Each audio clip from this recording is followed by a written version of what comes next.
Marvel have released yet another show on Disney Plus, and this time they've done the unthinkable. They've actually made it good. However, even though I have lots of praise for Wonder Man, I can't help but wonder if it's too little too late for this spluttering franchise. But first, let's start at the beginning, and I mean the very beginning, the action of choosing to watch the show in the first place. I didn't want to do it. I thought I was done with this franchise and was a better, well-rounded person for accepting that.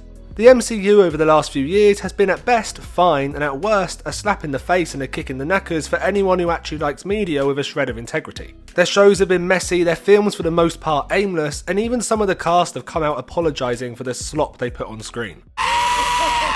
If it wasn't for my roommate, I would never have watched Wonder Man, and that would have been a real shame because this show goes against the usual formula to tell a story unlike anything the MCU has done in years. Episode 1, titled Matinee, is a complete change of pace for Marvel. This opening episode doesn't feel the need to grab your attention with the promise of lackluster action. Instead, character is king, and we spend most of the runtime getting to know Simon on a very human level. He's an actor, struggling with work, relationships and his own ego who constantly makes his life harder for himself. He's instantly watchable, but not instantly likeable, which is where this show already stands apart from other Marvel adventures. Marvel seems very nervous to make a character whose flaws are actually treated as such. Even fan favourite Tony Stark's flaws are shown constantly in a comical light. We're meant to know he's being a bit of a dick, but we're not challenged for liking him. In Wonder Man, it's sometimes hard to watch Simon on set without cringing or wanting to turn away. His pretentiousness is hideous, you judge him throughout the entire opening scene, and when he's fired from American Horror Story, you can't help but feel like he deserved it.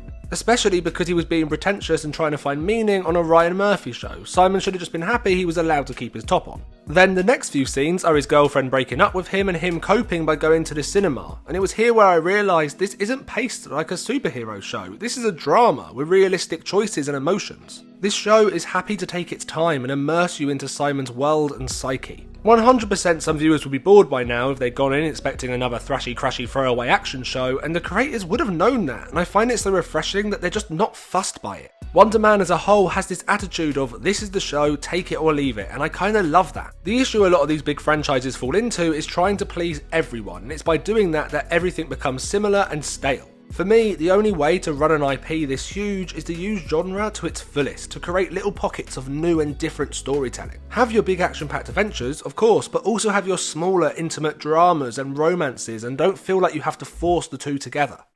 Wonder Man knows exactly what it is meant to be doing, and that's why it works. As episode 1 continues, we are reintroduced to Sir Ben Kingsley's Trevor Slattery, and let's just say I clenched up so hard my arsehole shut when he came on screen. I can't stand this character because he's just a walking quip. He's the bloke in the pub that tells not jokes and expects you to laugh. Or at least, he was. Because once again, Wonder Man actually does something with Trevor. He's not a man needing a laugh track anymore. Yes, he's still funny, and yeah, they sometimes go too far, more on that later, but he's detailed. He's a fully realised character with wants and needs and regrets. His theatricality isn't a piss take anymore, but a personality, hiding something much sadder and raw underneath. And it's Simon and Trevor's relationship that is the beating heart of the entire show. Their chemistry is wonderful and the show plays into the buddy comedy genre perfectly while still offering enough sweet and sincere moments, elevating it beyond the traditional sitcom bromance. I actually found it incredibly refreshing to see such a well-developed friendship between two male characters in this franchise that didn't rely on violence or constant quips to make us care about their bond. Instead, it's their love for their craft, their desire to be the best they can be, which makes it so watchable. And the craft of acting plays a huge role in this show. I feel like the creators of Wonder Man both adore theatre and film. The industry is rightfully mocked at times, but there's also a real sincerity. Moments are allowed to breathe, and monologues from famous works are delivered with such a love. They also perfectly capture the stupidness of it all. As an actor, I can promise you the struggle of self-taping is one of the worst parts of the job. It's also through the Hollywood industry that the most interesting aspect of the show is explored. During Wonder Man, we learn that having superpowers is basically a death sentence to an actor's career after an incident with an actor known as Doorman. For this reason, Simon has to hide his powers and feels a deep shame whenever they are brought up. It leads to him struggling about his identity and being unable to accept who he is, and this is kind of the perfect allegory for queerness within Hollywood, and the show isn't exactly subtle with this. There's one scene during the later half of the season between Simon and his ex which could 100% be about him being a closeted actor. And it's okay if you don't agree with this reading or just didn't get it while watching, it's not the main purpose of the show. However, it's lovely to see the MCU approach these grown-up themes with such care and attentiveness. Identity has always been butchered or ignored within Hollywood, and it's amazing to see Marvel tackle this at all, let alone actually deliver it with such maturity.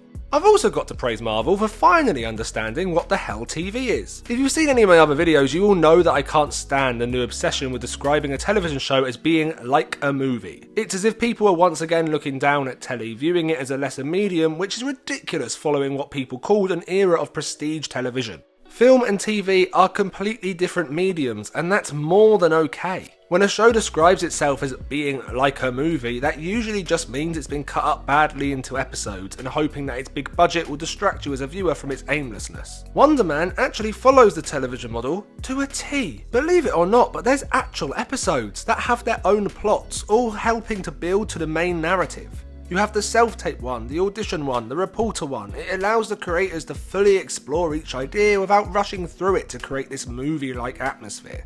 One of the reasons I love television so much is that it gives audiences longer with characters and their stories, and Wonder Man offers that in buckets. This season may only be 8 episodes long, but each one has such a distinctive vibe, story, or atmosphere. Now, that's not me saying that each episode is perfect. Don't worry, I haven't lost my spite. Episode 5, Found Footage, is without a doubt the most Marvel-esque in terms of its character writing. Trevor once again becomes a parody of himself, with most of his lines feeling like they're being read from that joke book your uncle has in his bathroom for some reason. It's the one episode I found quite tiring because people just stopped acting like normal people and instead interact like dropped SNL characters. That's not saying it's all bad, but it's definitely the weakest of the season. Another episode that I unfortunately didn't like as much as I hoped to was episode 4, titled Doorman. This episode takes us away from the main narrative to give us information regarding why Hollywood no longer hires superheroes. In theory, I should have loved this episode. I was really excited when it started because once again it felt like the MCU was trying something new. However, Doorman just plays it incredibly safe. It's not mean enough. It's a little too family friendly for its own good. Episode 4 was the perfect time to pull the rug, to take away the comedy vibe and instead offer a raw and at times brutal look at the industry. Instead, it flirts with being a comedy still, meaning that some scenes don't offer that gut punch that was needed. There's a scene involving a fire in a club that should have been incredibly tense, but lackluster jokes are incorporated, killing any tension immediately. There's still some fun to be had here. Josh Gad is a wonderful sport for taking the piss out of himself, but it never hits the heights of storytelling that I think it easily could have.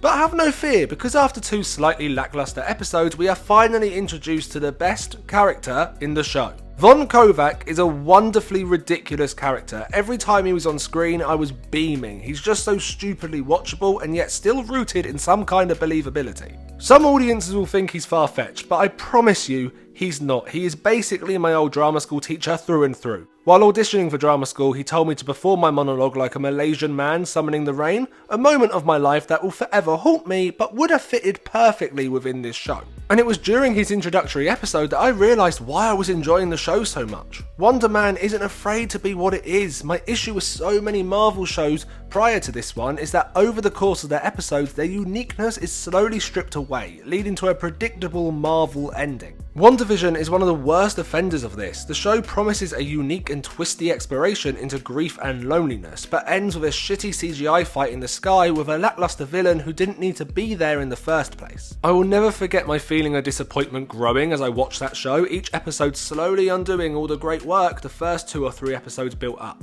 I was almost certain that Wonder Man would follow this route and was delighted when it became obvious they weren't making those same mistakes. Wonder Man isn't about a superhero actor, it's about a struggling actor who just happens to have super abilities, and they never lose this even during the final 2 episodes of the season. Even the final moments where Simon breaks Trevor out from prison are still executed within the vibe of the show. It isn't a massive action sequence, but instead it's small and intimate. Simon uses his powers right at the end to fly through the roof, but until then, it's his acting skills that he puts to the test to help him achieve his goal. A character actually using what they've learned during the climax of the story. My god, who fucking knew?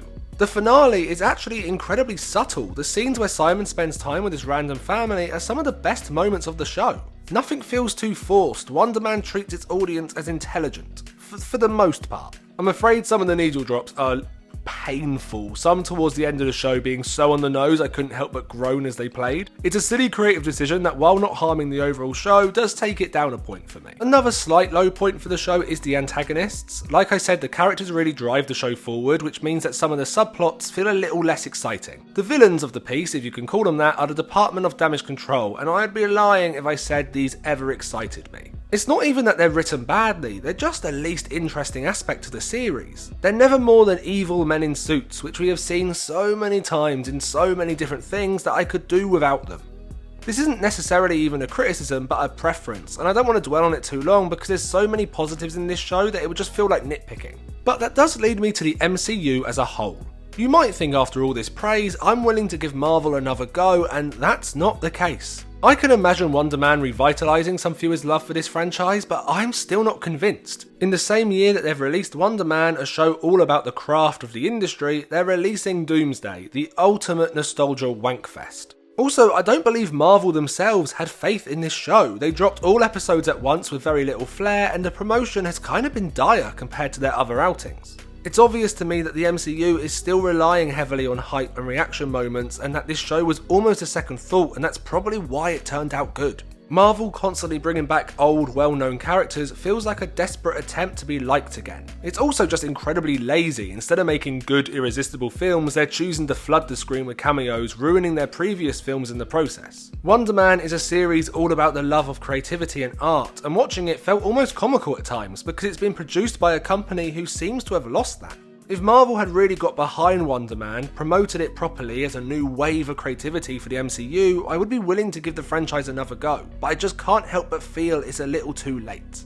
For me, Wonder Man isn't a new jumping on point, but instead a lovely little epilogue, providing the perfect way to say goodbye to a franchise that has lost its movie magic.